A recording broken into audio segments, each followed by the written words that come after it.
Bonjour et bienvenue sur le site du podcast Histoire en série, créé et animé par Nicolas Charles et Johan Chanoir. Au programme, une analyse des séries d'hier, d'aujourd'hui et de demain par des spécialistes des questions mobilisées par nos shows préférés. Enseigner avec les séries, c'est des émissions spéciales du podcast Histoire en série où des enseignants viennent partager leurs expériences pédagogiques sur les séries avec vous.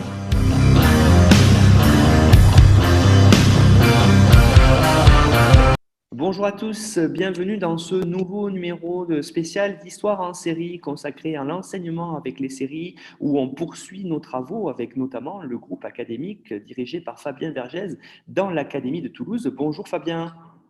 Bonjour Nicolas. Donc Fabien, vous êtes IA-IPR d'Histoire et Géographie dans l'Académie de Toulouse. Vous travaillez sur de nombreux sujets autour des séries notamment et vous avez initié il y a quelques années un groupe de travail qui a permis de faire des formations académiques notamment pour les enseignants, formations qui sont très demandées et qui permettent de voir qu'on peut aujourd'hui travailler de nombreuses thématiques et on va encore le voir aujourd'hui avec les élèves, que ce soit d'ailleurs en collège ou en lycée, autour des séries. Et un des piliers de ce groupe, justement, qui mène les formations académiques, il est avec nous depuis la première émission aussi, c'est David Neumann. Bonjour David.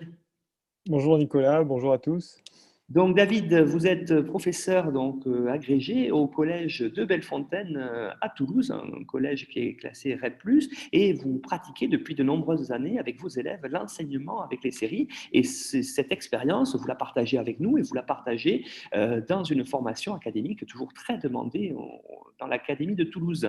Une autre qui pratique aussi d'ailleurs beaucoup les séries, on l'a vu récemment passer dans le journal de M6 par exemple, c'est Perrine Gouriot. Bonjour Perrine. Bonjour Nicolas. Donc Perrine, vous êtes vous enseignante en lycée à Bagnères de Tours. Il y aura 2 Bagnères aujourd'hui dans notre émission.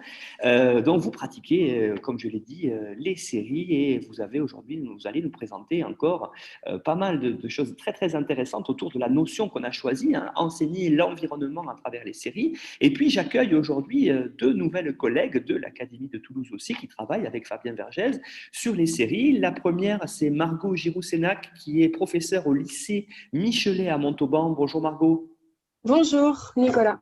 Donc Margot, vous enseignez en lycée et puis vous enseignez en particulier dans une section qui est spécifique, c'est une section Bachibac. Alors c'est une section où vous faites votre enseignement de l'histoire en espagnol et ça amène les élèves à aller au bout avec un diplôme équivalent en France et en Espagne, donc équivalent de l'ABIBAC par exemple en allemand. Voilà, donc c'est pour ça qu'aujourd'hui vous êtes très très bien placé pour nous parler de séries espagnoles. Oui, tout à fait. Et donc, j'accueille aussi Célia Arina. Bonjour Célia. Vous êtes enseignante au lycée Edmond Rostand à Bagnères de Luchon. Donc, on n'est plus dans les Hautes-Pyrénées, on est en Haute-Garonne. Vous enseignez en histoire-géographie et puis aussi en spécialité HGGSP. Et vous pratiquez donc aussi, puisque vous êtes là dans vos cours régulièrement, l'étude de séries, ce qui fait qu'on va échanger autour de cette thématique aujourd'hui de l'environnement avec vous. Alors, on va commencer, on a aussi, quand on prépare les émissions avec Fabien Vergès notamment, on s'est dit qu'on pourrait, pour les collègues qui écoutent, faire venir un intervenant extérieur, un universitaire qui peut-être ferait un point à la fois historiographique, épistémologique sur la notion qu'on a décidé d'étudier. Donc aujourd'hui, dans le cadre de l'étude de l'environnement à travers les séries, j'ai demandé à Stéphane Friou, qui est agrégé d'histoire, qui est maître de conférence à Lyon, spécialiste de l'étude de tout ce qui est le fait environnemental. C'est le président du RUCH, donc le réseau universitaire de chercheurs qui travaillent sur l'environnement, de venir nous dire ce qu'il pense de cette notion, comment elle a évolué et comment est-ce qu'on peut aujourd'hui l'appréhender. Bonjour Stéphane, alors qu'est-ce qu'on peut dire d'après vous sur la notion d'histoire de l'environnement ? Alors, l'histoire environnementale est une des approches finalement les plus récentes en histoire, mais aussi une des plus dynamiques depuis le début du XXIe siècle. Si vous avez fait vos études à l'université avant les années 2010, il est probable que vous n'ayez guère entendu parler d'histoire environnementale. Désormais, il y a de plus en plus de concours, de licence 3 ou de master, même si ça reste encore un peu restreint, puisque l'environnement a été longtemps réduit plutôt à une approche de géographie. Lorsque l'on apprenait finalement l'histoire du monde contemporain à coup d'histoire économique et sociale ou d'histoire politique, les approches environnementales étaient inexistantes. Pourtant, l'une des premières historiennes françaises de la question, Geneviève Massart-Guilbault, a montré que la croissance industrielle des mondes occidentaux, et en particulier de la France, à partir du 19e siècle, a été loin d'être sans conséquence pour l'environnement des voisins des usines. On a célébré pendant des décennies les taux de croissance, les innovations techniques, sans se soucier des cheminées qui fument, ces cheminées que l'on voit pourtant sur les cartes postales de la Belle Époque ou sur même les tableaux de certains peintres impressionnistes. Voilà. Donc cet exemple, c'est pour vous montrer que c'est une autre façon d'envisager l'histoire de phénomènes qui ont déjà fait l'objet de travaux, comme l'industrialisation, en s'intéressant à l'impact environnemental des activités humaines ou de façon plus large aux interactions entre les sociétés et leurs environnements. Voilà, c'est la définition la plus simple qu'on pourrait donner de l'histoire environnementale, l'étude dans le temps des interactions entre les sociétés et leurs environnements. Ces environnements peuvent être des environnements entre guillemets naturels, parce qu'ils sont toujours travaillés par les sociétés depuis des siècles, mais on peut penser à des environnements ruraux, à des environnements de montagne, qui peuvent être appréhendés sur la question de l'aménagement, des transformations des paysages, ou également de l'impact des catastrophes et de la prise en compte des risques naturels.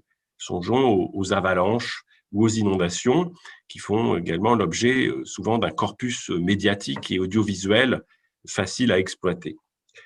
Et puis, il y a aussi ces environnements construits tels que la ville, et ça a été donc un des renouvellements profonds de l'histoire environnementale, y compris aux États-Unis, où elle est née, où au début, les pères fondateurs se sont plutôt tournés vers l'histoire de la nature sauvage, la wilderness, chère à certains écrivains de nature américaine. Et en fait, les historiens des techniques, des pollutions et de la ville ont bien montré que ce soit une ferme au Texas ou une métropole telle New York, finalement, elles ont dans cela de comparable que ce sont à chaque fois des morceaux d'espace qui sont incomparablement travaillés par des hommes, par des systèmes techniques. Ça peut être des fils de barbelés pour délimiter des morceaux de prairie, ça peut être des réseaux d'égouts, mais dans les deux cas, il y a des choses artificielles finalement qui transforment la nature. Voilà. Et finalement, ces renouvellements ont été importants à partir de la fin des années 1980, du début des années 1990, avec un historien comme William Cronon, qui avait travaillé sur la croissance de Chicago et la façon dont la croissance de la ville de Chicago avait transformé tout le paysage du Midwest américain, avec une spécialisation de certains espaces plutôt céréaliers, plutôt forestiers ou plutôt d'élevage. Cette ville célèbre pour ses abattoirs gigantesques à la Belle Époque. On peut noter que le livre de William Cronon, paru il y a 30 ans, en 1991, qui s'intitulait The Nature's Metropolis, va faire l'objet d'une traduction française qui doit paraître dans quelques mois, il est annoncé pour juin 2021. Et puis, l'histoire environnementale ne concerne pas non plus simplement le 19e et le 20e siècle. On peut l'utiliser pour d'autres époques, et ce champ de recherche internationale bénéficie maintenant de communautés très actives en matière d'histoire du climat, d'histoire des forêts, ou même d'histoire des animaux. En matière d'histoire du climat, par exemple, évidemment, on peut avoir en tête les travaux d'Emmanuel Leroy-Ladurie et de son célèbre ouvrage Histoire du climat depuis l'an 1000, qui est paru dès 1967. Emmanuel Leroy-Ladurie avait dirigé un premier numéro de la fameuse revue Les Annales, intitulé Histoire et environnement, en 1974. Vous pouvez le trouver gratuitement à télécharger sur le portail Percé de revues anciennes numérisées. Et on peut constater que très rares étaient les historiens qui pouvaient écrire à l'époque dans un tel numéro. C'était beaucoup plus des économistes tels Ignasi Sachs ou des anthropologues. Dans les principaux renouvellements que l'on peut mettre en lumière, il y a également évidemment des fertilisations croisées entre l'histoire de l'environnement et d'autres approches. J'évoquerai par exemple la question du genre et de l'environnement. Il y a un numéro de la revue Genre et Histoire, également consultable gratuitement sur Internet, qui a été coordonné il y a 3 ans par mon collègue Charles-François Matisse sur la question de voir comment les femmes ont pu, dès le 19e siècle, se mobiliser pour la défense de l'environnement. Actuellement, il y a également beaucoup de travaux sur le point de vue animal. C'est le titre d'un ouvrage d'Éric Baratet, qui est un des meilleurs spécialistes de l'histoire des relations entre les hommes et les animaux et qui essaye d'utiliser les sources historiques pour raconter l'histoire autrement, finalement, donc du point de vue animal, en faisant des bêtes des sujets d'histoire. Et puis, évidemment, il y a aussi une histoire attentive aux politiques, aux mobilisations, aux législations. C'est un champ qui est en perpétuel renouvellement et qui peut alimenter des thématiques variées, finalement, qui mêlent histoire, géographie, éducation civique et morale.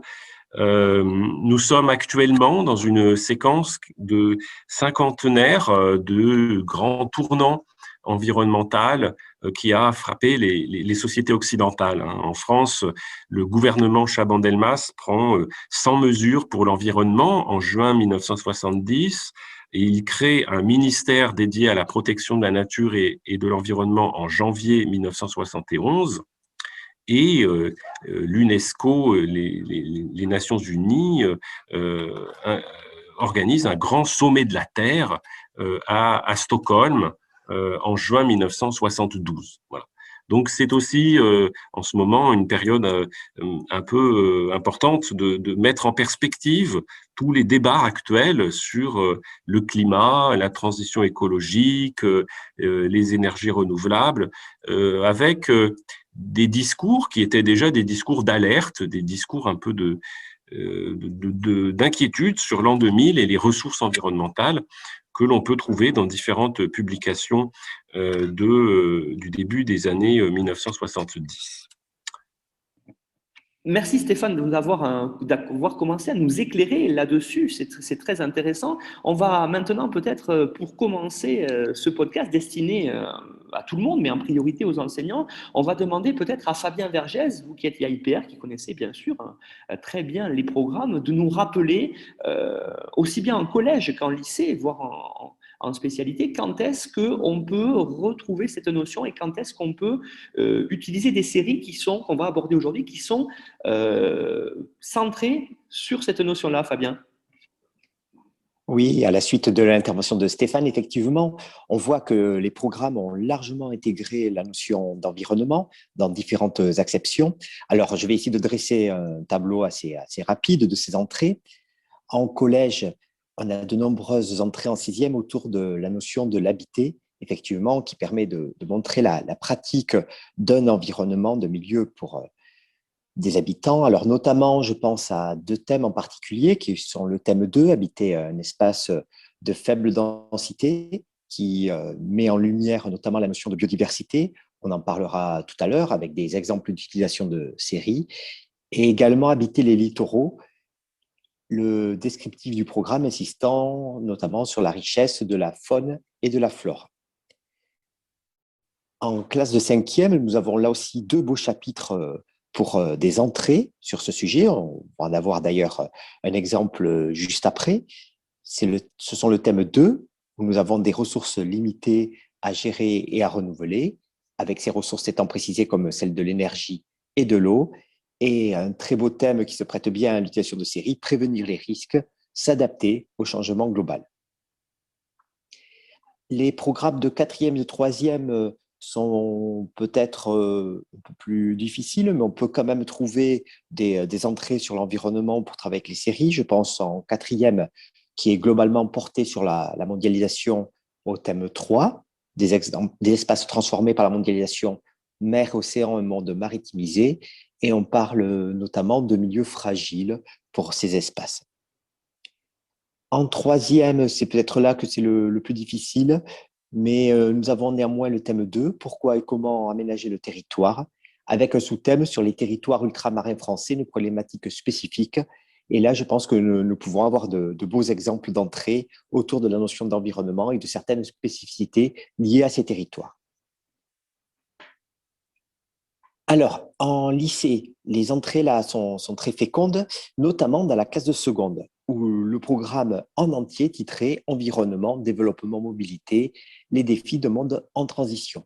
Donc, on retrouve à la fois la notion d'environnement, la notion de transition qui a été mise en avant récemment dans de nombreux travaux universitaires. Et le thème 1 s'y prête parfaitement, qui s'appelle Société, environnement, des équilibres fragiles. Alors, je lis, je ne vais pas le faire évidemment pour tous les programmes, mais je lis une petite partie du descriptif de ce thème. Les relations entre les sociétés et leurs environnements sont complexes. Elles se traduisent par de multiples interactions. L'étude des sociétés face aux risques et l'étude de la gestion d'une ressource majeure, l'eau ou les ressources énergétiques, permettent d'analyser la vulnérabilité des sociétés et la fragilité des milieux continentaux et maritimes. Donc, on voit que là, en un seul thème, on balaye l'ensemble des thèmes que je viens de présenter pour le collège. Donc, je pense que les collègues qui veulent s'appuyer sur les séries pour travailler cette notion d'environnement trouveront là vraiment un thème très utilisable à ce sujet. On va voir sans doute plusieurs exemples tout à l'heure avec le groupe série. En regard, nous avons une question spécifique sur la France, des milieux métropolitains et ultramarins, entre valorisation et protection. Donc, on a encore là, en sous-thème, la notion de protection des ressources, protection de l'environnement. Et on le retrouve également dans le thème conclusif de seconde, l'Afrique australe, un espace en profonde mutation avec des milieux à valoriser et aménager. On retrouve cela d'ailleurs dans les notions et vocabulaires à maîtriser à l'issue de la classe de seconde, puisque nous avons une ligne qui nous précise que les élèves doivent maîtriser les notions de changement climatique, d'environnement, de milieu, de ressources et de risques. Donc on peut même prévoir une belle progression notionnelle, pourquoi pas partir des séries, sur cette classe de seconde. Donc c'est vraiment, à mon sens, le niveau qui se prête le mieux à ces entrées, même si évidemment ça n'exclut pas du tout les autres, même s'il y en a un intéressant qu'on va voir juste après. En première, je n'ai pas trouvé grand-chose. Ça ne veut pas dire qu'on ne peut pas entrer sur la thématique de l'environnement avec les séries en première, mais ça s'y prête effectivement moins, même si effectivement sur les espaces productifs, on pourrait peut-être trouver des choses, mais l'entrée n'est pas vraiment centrée sur cette thématique. En terminale, nous avons mer-océan au cœur de la mondialisation. Je parle en tronc commun. Là aussi, on retrouve quelques entrées sur la protection des milieux. Et en enseignement de spécialité, plusieurs collègues présents dans ce podcast enseignant en GSP, on a un thème en terminale qui s'y prête vraiment, l'environnement entre exploitation et protection, un enjeu planétaire. Alors là, la démarche est plutôt, on va dire, épistémologique, puisqu'il s'agit de comprendre qu'est-ce que l'environnement et comment cette notion a évolué. Donc là aussi, les entrées peuvent être nombreuses. On peut même aller chercher peut-être des séries plus anciennes pour montrer l'évolution d'un regard sur l'environnement et un objet de travail conclusif que sont les États-Unis, la question environnementale, tension et contraste. Et nous aurons tout à l'heure un exemple d'utilisation de cet objet de travail conclusif. Enfin, je voudrais attirer l'attention c'est plus sur une démarche de la géographie qui peut être valorisée, qui est la géographie prospective. Donc, notamment en sixième, on a habité la ville de demain, mais cette démarche de géographie prospective peut être mobilisée dans tout le travail sur l'aménagement.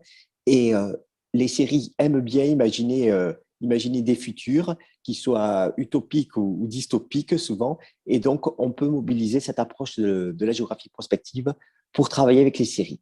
Voilà pour un petit tableau des entrées de programmes qui sont mobilisables pour travailler avec séries et environnement. Merci Fabien pour cette présentation. C'est vrai qu'il est toujours intéressante parce que ça permet de remettre en perspective et de se dire, tiens, de se donner des idées à quel moment on pourrait faire des choses. Et ça, c'est toujours très intéressant. Alors, pour commencer cette émission sur l'environnement, je pense que commencer par ce que vous avez choisi, David, hein, c'est-à-dire la série Trémé. Hein, Trémé, vous allez la présenter, série qui a été écrite par le grand scénariste David Simon, hein, qui a écrit notamment aussi une excellente série très sociale sur Baltimore, The Wire. Voilà, celles et ceux qui voudraient aller plus loin peuvent d'ailleurs écouter les podcasts et l'émission consacrée à David Simon. Hein, il y en a deux, notamment, bon, bien sûr, sur The Wire, l'épisode 25 avec Elsa Grassi, et puis l'épisode 39 sur Trémé, justement, avec Aurélie Godet, qui était enseignante là-bas à la Nouvelle-Orléans et qui connaît très bien les lieux. Et ça permet aussi d'avoir une autre perspective sur cette série-là. Et puis je renvoie aussi à celles et ceux qui voudraient savoir comment on écrit une série. Le journaliste de Télérama, critique série, Pierre Langlais, qu'on a fait venir dans l'émission, a interviewé notamment David Simon, et c'est très intéressant aussi pour comprendre comment on écrit une série, voir comment elle est mise en place, toutes ces choses-là. Alors aujourd'hui, on va s'intéresser vraiment à comment on peut enseigner l'environnement à travers les séries. David Neumann, dites-nous comment vous utilisez cette série Trémé pour justement faire passer cette notion et à quel moment dans votre progression vous parlez de cette série-là.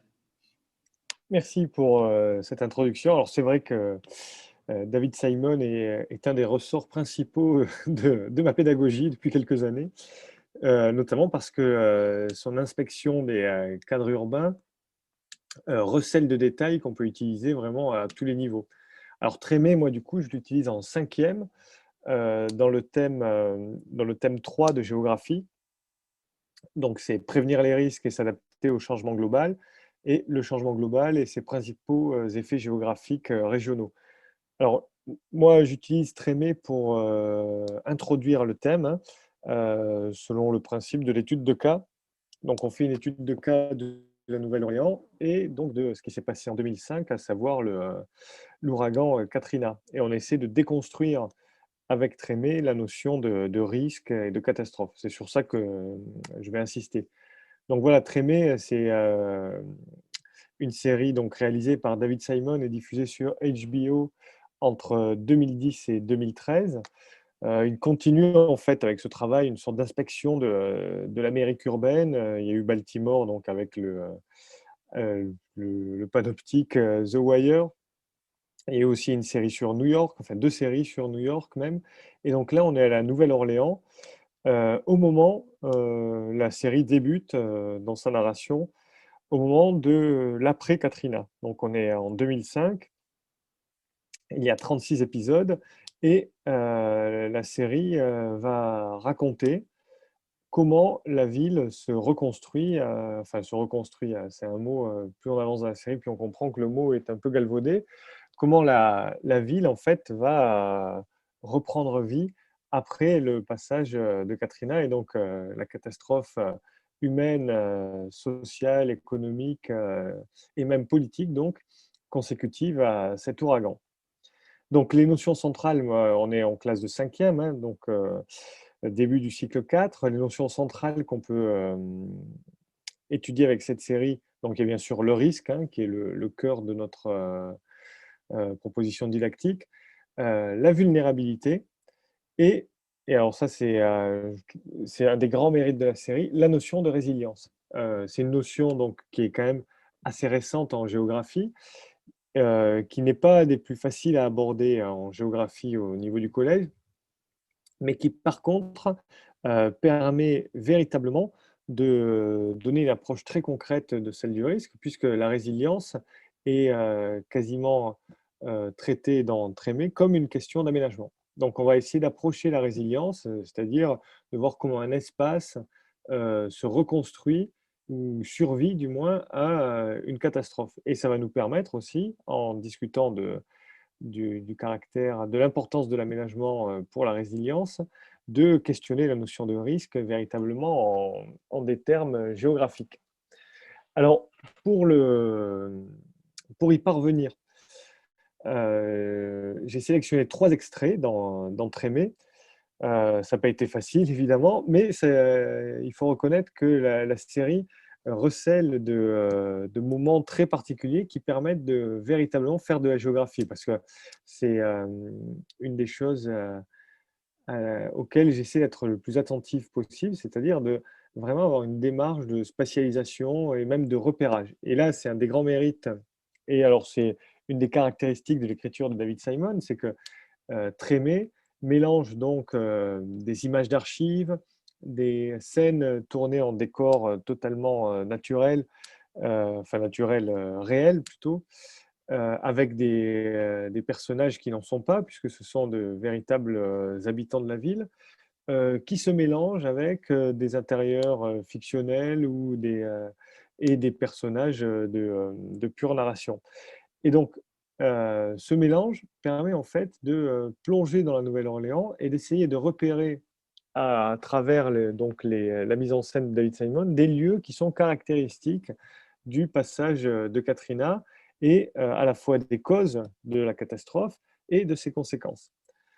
Alors, parmi ces 3 extraits, donc, il y a le générique qui est caractéristique, encore une fois, du travail de David Simon, c'est-à-dire qu'il mélange sur une musique typique de la Nouvelle-Orléans, composée par un des acteurs musicaux de la Nouvelle-Orléans pour la série, des images d'archives. Donc, on voit véritablement les façades des maisons sur lesquelles les décomptes de disparus sont marqués par les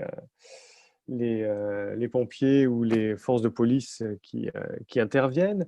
On voit les conséquences dans les habitations de la montée des eaux, le passage de Katrina. On aperçoit à un moment le survol de la ville par George Bush. Enfin, donc des images qui sont c'est un montage d'images d'archives qui nous replonge tout de suite et qui permet, alors moi je commence avec ça pour les élèves, qui permet d'identifier les éléments essentiels donc pour comprendre le risque, c'est-à-dire qu'il s'est passé quelque chose. Donc là, c'est un ouragan.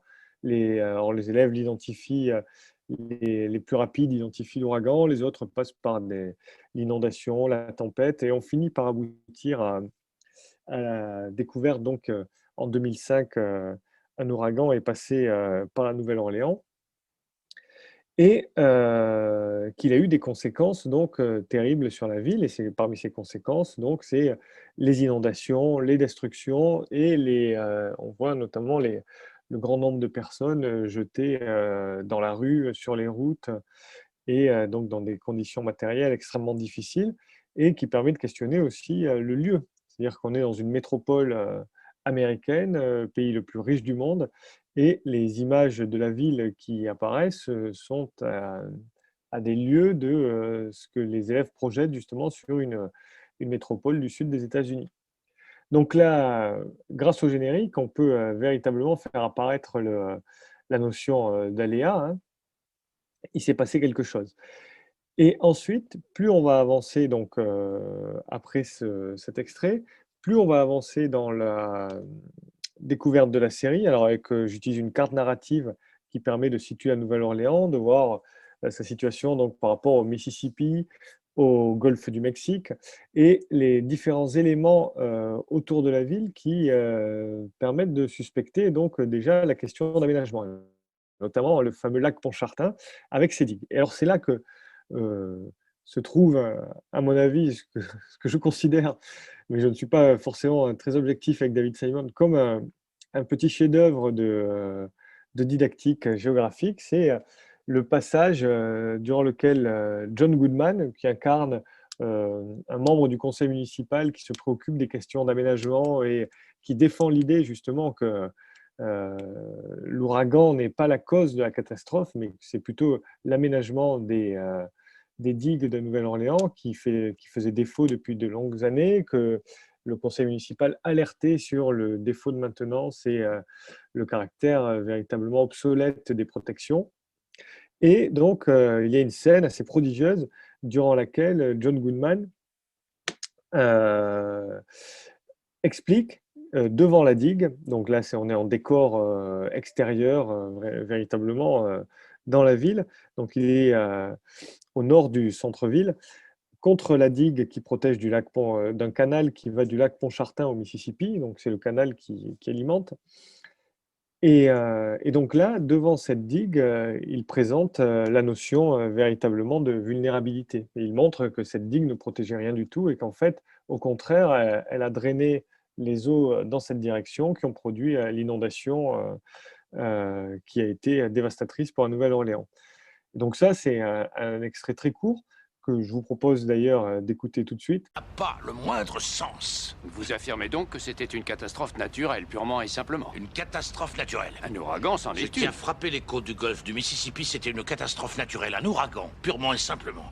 L'inondation de la Nouvelle-Orléans est un exemple parfait d'incompétence. C'est une foire des instances fédérales qui a pris des proportions épiques, mûries pendant des décennies. On coupera au montage, ça On va n'a aller. pas fait sauter les digues, pas plus en 65 qu'il y a 3 mois, ça c'est certain.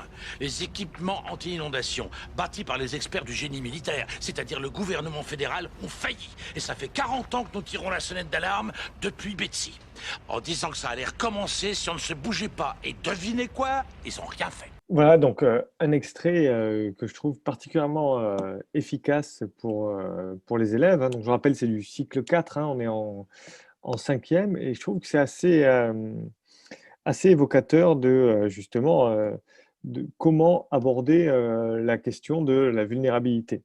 Alors, c'est d'autant plus intéressant, si je puis dire, que le lieu à partir duquel est filmée la scène, on peut le retrouver sur Google Maps. Et c'est là que j'utilise donc des outils de cartographie interactive qui permettent donc de revenir exactement à l'endroit où a été tournée la scène et de voir donc ce qui s'est passé depuis. Et notamment le fait que la digue a été renforcée, qu'une zone qui correspond à une sorte de no man's land maintenant est laissée entre les habitations et la digue, que le pont a été refait et surtout que le mitage urbain est particulièrement lâche. Et alors là, les élèves sont invités à se promener virtuellement dans le quartier et on s'aperçoit qu'en fait, toutes les maisons sont récentes, beaucoup de parcelles sont laissées vides et donc qu'il y a eu un réaménagement de la zone consécutif à la catastrophe. Et là, il me semble que s'éclaire véritablement le risque dans tout son côté systémique. C'est-à-dire qu'on est parti de la catastrophe avec le générique, l'illustration de la vulnérabilité, enfin l'aléa, la catastrophe, la vulnérabilité, l'adaptation, et on approche donc du coup de la notion de résilience. Et cette notion de résilience, là aussi, elle est particulièrement explicite dans la série, et notamment avec la scène d'ouverture de la première saison. Là encore, une scène assez prodigieuse de réalisation, durant laquelle David Simon filme la première parade qui a lieu à la Nouvelle-Orléans après le passage de Katrina. Alors, les parades sont un des éléments forts de la tradition de la Nouvelle-Orléans, c'est-à-dire que on est là, je ne l'ai pas dit, mais donc Trémé, tout l'environnement de la série est important sur le plan culturel, parce que Trémé, c'est le quartier où est né Louis Armstrong, c'est le cœur battant de l'histoire du jazz américain, et un quartier qui en plus n'a pas été encore vitrifié totalement par le tourisme, c'est-à-dire que le tourisme un peu pompier de la Nouvelle-Orléans est situé largement dans le carré français, et Trémé a toujours conservé une sorte d'aura d'authenticité par rapport à cette musique.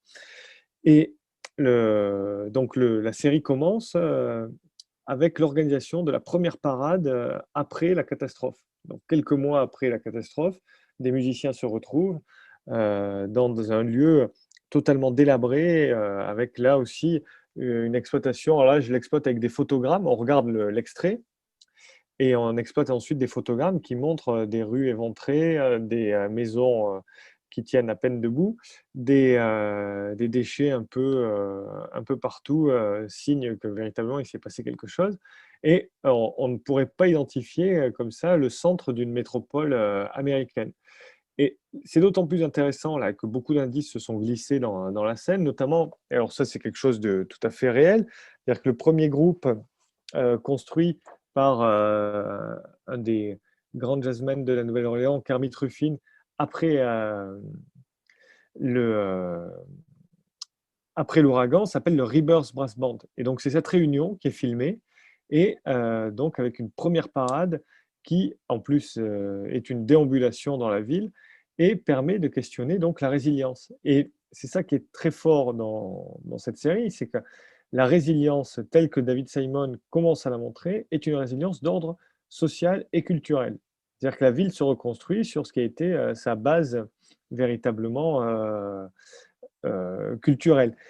Et petit à petit dans la série, on progresse vers un autre type de résilience qui est celui du réaménagement de la ville. Alors on sait, et je vais en finir là-dessus, que justement, une grande partie des quartiers, notamment c'est le fameux quartier, le Lower Ninth Ward, qui a été dévasté par les inondations du lac Pontchartrain, n'a pas été reconstruit. C'est-à-dire que c'était le quartier qui abritait le plus de logements sociaux de la Nouvelle-Orléans. Ces logements sociaux sont restés fermés. Alors, on les voit beaucoup dans la série. Ils sont entourés de grilles et interdits de réhabilitation. Et les populations qui habitaient ces quartiers, donc qui sont des quartiers du centre de la Nouvelle-Orléans, ont été relogés soit à l'extérieur de la ville, soit carrément dans d'autres villes. On voit notamment des personnages qui partent vivre au Texas parce que donc l'État voisin, parce que leurs logements ne sont plus habitables et qu'on les reloge ailleurs.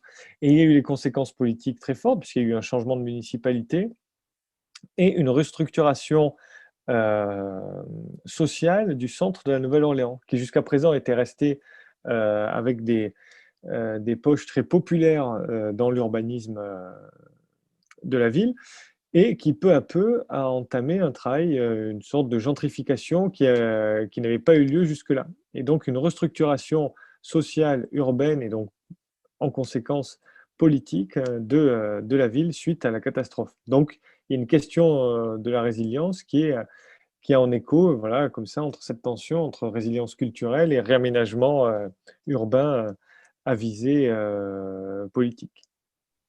Merci Voilà David. donc, pardon. Voilà donc ce qu'on aborde en cinquième pour ensuite montrer que le risque est une notion à considérer comme un système. Merci David pour cette présentation de la série Trémé. Et puis, c'est vrai que la notion de résilience, on y reviendra un peu plus tard avec la présentation de Célia, notamment autour des séries dystopiques qui permettent de montrer ça sous un autre angle. Hein. Vous avez montré qu'il peut y avoir plusieurs angles d'approche, David. Alors, j'aurais une petite question à poser à Fabien Vergès, qui est géographe. Il y a quelque chose de très intéressant quand on étudie Trémé, quand on voit Trémé, justement, et j'en avais parlé avec Aurélie Godet en enregistrant l'émission dessus, c'est l'idée véritablement là qu'on a une sorte de mise en tourisme d'un espace qui est accéléré, on va dire, grâce à une série. Qu'est-ce que vous en pensez de cette notion-là, Fabien ? Oui, tout à fait.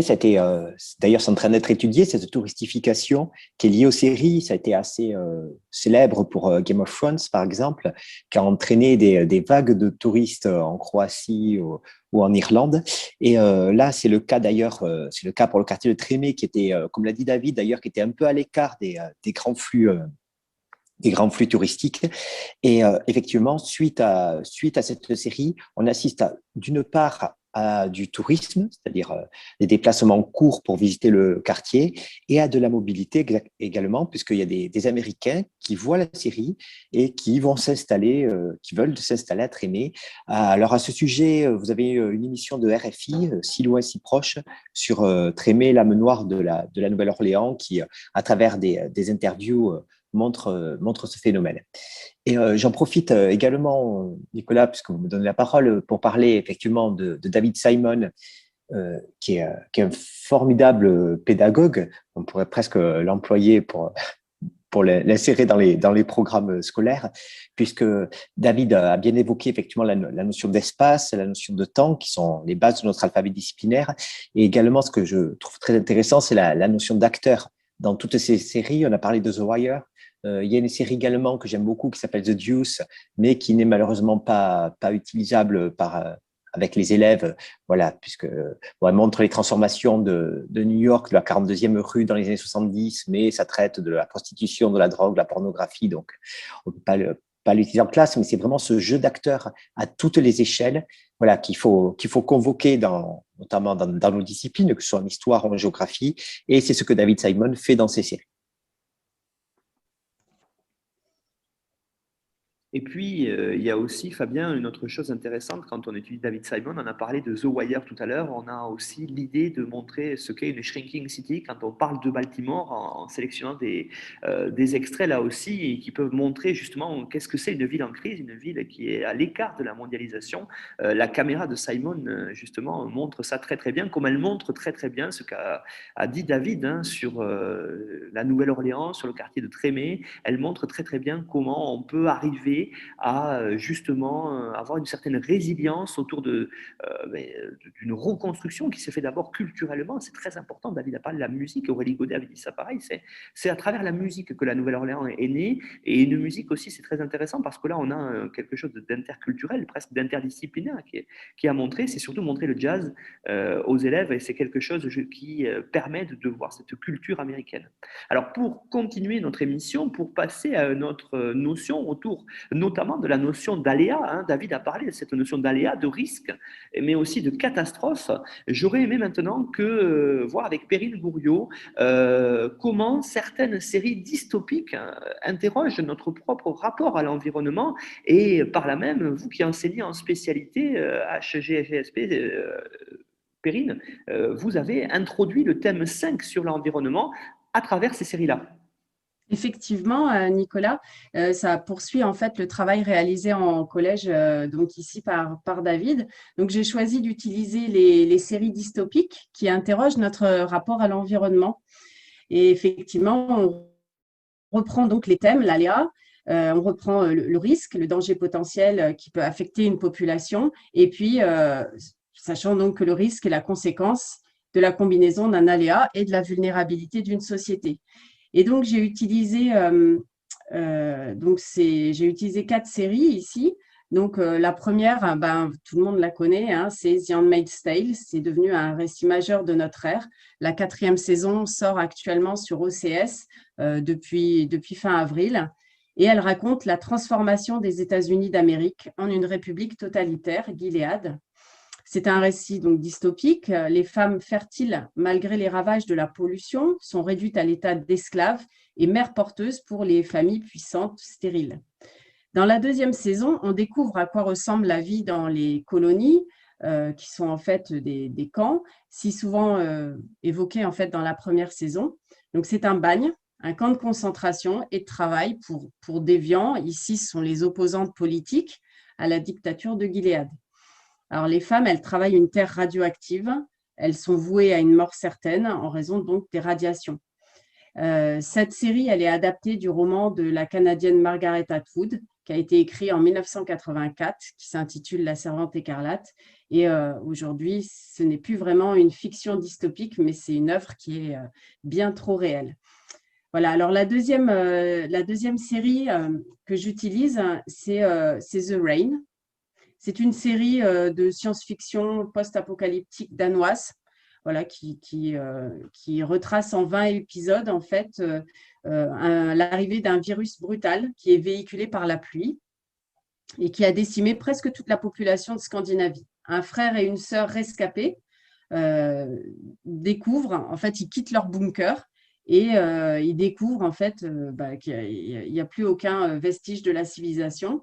Alors, les personnages, d'habitude, dans notre vie trépidante, sont hyper connectés et ici, se retrouvent confrontés à la nature, au silence, voilà. Et le parallèle, évidemment, avec cette renaissance de la nature en pleine période de confinement liée à la crise sanitaire, c'est assez flagrant. Alors, la 3e série que j'utilise, c'est une autre série qui passe également sur Netflix, c'est Leila. C'est une série en 6 épisodes.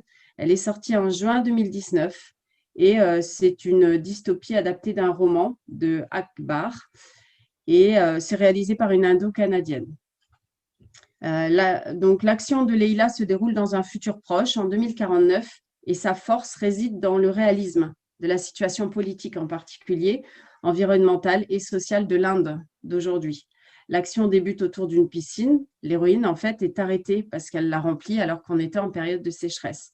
Or, en juin 2019, l'Inde est frappée par une sécheresse historique et ils ont battu des records de chaleur. Par exemple, au Rajasthan, le mercure a dépassé les 50 degrés. Voilà. Donc, la sécheresse n'est pas une fiction en Inde. La 4e série que j'utilise et qui porte cette fois-ci sur la notion de catastrophe, elle est assez connue, c'est Tchernobyl en fait. Donc, c'est une mini-série en 5 épisodes et donc réalisée par Joan Renck. Elle est diffusée en 2019 sur HBO et Sky. Et donc là, elle fait le récit en fait de l'explosion de la centrale nucléaire de Tchernobyl en Ukraine en 86 et des efforts de nettoyage sans précédent qui ont suivi. Donc cette série est elle aussi inspirée d'un livre de Svetlana Alexievitch qui est paru en français sous le titre de La supplication en 99. Voilà. Et cette fois-ci, ce n'est pas une dystopie, puisque là, c'est un récit trop réel, hein, mais occulté par les mensonges des dictatures ou de certaines démocraties. Voilà. Alors, l'idée, en fait, donc moi, j'utilise juste les bandes annonces, là, et je demande aux élèves de prélever des informations environnementales qui sont présentées dans ces séries, de les confronter aux faits réels dans la presse, dans les médias, et après ce temps de prélèvement d'informations, de confronter et de mettre en perspective toutes ces informations pour développer l'esprit critique des élèves. Et cette synthèse peut être réalisée sous forme d'un organigramme. Alors, j'avais réalisé en fait un story map, donc une application en ligne qui permet de faire des cartes, et notamment à différentes échelles, parce que nous étions en hybride. Donc, mes élèves, une partie de la classe était en distanciel, c'était en décembre dernier, et donc, ça a très bien marché. Et en fait, ce support peut être présenté lors du grand oral, un organigramme. Donc, c'était aussi pour travailler cette notion. Donc, ces dystopies, elles sont très intéressantes puisqu'elles permettent de visualiser les enjeux environnementaux, climatiques et les effets en fait systémiques sur les rapports de force internationaux en particulier, et de quelle manière l'humanité doit s'adapter à ces évolutions qu'elle a provoquées, et puis en mettre en œuvre, évidemment, la coopération internationale ou la gouvernance mondiale. Voilà. Merci Perrine pour cette présentation de ces 4 séries, cette introduction à votre travail autour de la notion d'environnement étudiée à travers ces séries dystopiques. Alors j'en profite pour aussi annoncer que la série Leila, justement, va être bientôt présentée dans le podcast Histoire en série par un spécialiste de l'Inde, et justement ça sera une émission pour celles et ceux qui sont anglophones. Ça sera une émission qu'on va faire tout en anglais avant d'en faire peut-être une plus tard en français, mais c'est aussi un moyen d'utiliser ça parce que, effectivement, vous avez raison, ces dystopies sont très intéressantes. Merci à tous pour cette première partie de l'émission Histoire en série, enseignée avec les séries la thématique de l'environnement. On se retrouve bientôt pour la diffusion de la deuxième partie. J'espère vous retrouver bientôt pour une autre thématique. Au revoir à tous. Merci Nicolas, au revoir. Merci. Oui, merci Nicolas, au revoir à tous. Au revoir. Au revoir. Merci, au revoir.